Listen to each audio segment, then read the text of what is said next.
আসসালামু আলাইকুম। আমি আব্দুল্লাহ নাহিয়ান আজকের ক্লাসে সবাইকে স্বাগত জানাচ্ছি। আজকে থেকে আমাদের প্রজেক্ট 1 শুরু হবে। তো আজকে আমরা প্রজেক্ট 1 এর ইন্ট্রোডাকশন ক্লাস, যে আমরা কি প্রজেক্ট করব, কীভাবে করব ইত্যাদি নিয়ে আমরা ডিসকাস করব। চলুন দেখে আসি আমাদের ডেমো সাইটটা। তো ইতিমধ্যে আমি একটা ডেমো সাইট করে আছে। এখানে খেয়াল করুন, আমাদের একটা টপ বার আছে।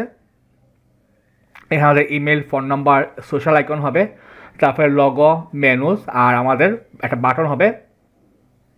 তারপরে আমাদের একটা ব্যানার হবে, এখানে একটা সাব হেডিং, হেডিং, একটা বাটন হবে। এখন সেম বাটন আমাদের এখানে ব্যাকগ্রাউন্ডের ছবি একটা আছে। তারপরে আমাদের অ্যাবাউট সেকশন, এখানে একটা সাব হেডিং, হেডিং, কিছু প্যারাগ্রাফ, আর আমাদের একটা বাটন আছে। ডান দিকে আমাদের কিছু ছবি দেওয়া আছে। তারপরে আমাদের টপ ডেস্টিনেশনস নামে একটা সেকশন টাইটেল দেওয়া আছে, এবং আমাদের কিছু ছবি দেওয়া আছে, যেমন 6টা বিভিন্ন ডেস্টিনেশন ছবি। তারপরে কোন ডেস্টিনেশনের নাম এবং কতগুলো ট্রিপস অ্যাভেলেবল আছে এটা দেওয়া আছে এখানে। তারপরে থেকে আমাদের যেমন পপুলার ট্যুর প্যাকেজ, বিভিন্ন ট্যুর প্যাকেজ হিসেবে এখানে বিভিন্ন জিনিস দেওয়া আছে এখানে। এই যে এই জিনিসগুলো আমাদের আছে।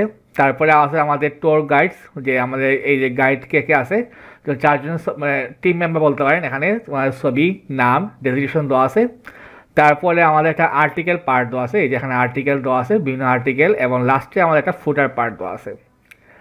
এই হচ্ছে আমাদের সাইটে মোটামুটি একটা ওভারভিউ, এবং আমরা ফুল প্রজেক্টটা তৈরি করব সাস এবং ফ্ল্যাক্সবক্স দিয়ে, কারণ সাস এবং ফ্ল্যাক্সবক্স কম্বিনেশন খুব সুন্দর হয়। এবং এটা আমাদের যেহেতু প্রজেক্ট 1, তো আমরা পরবর্তী প্রজেক্টে আরও কমপ্লেক্স কিছু ডিজাইন করার চেষ্টা করব।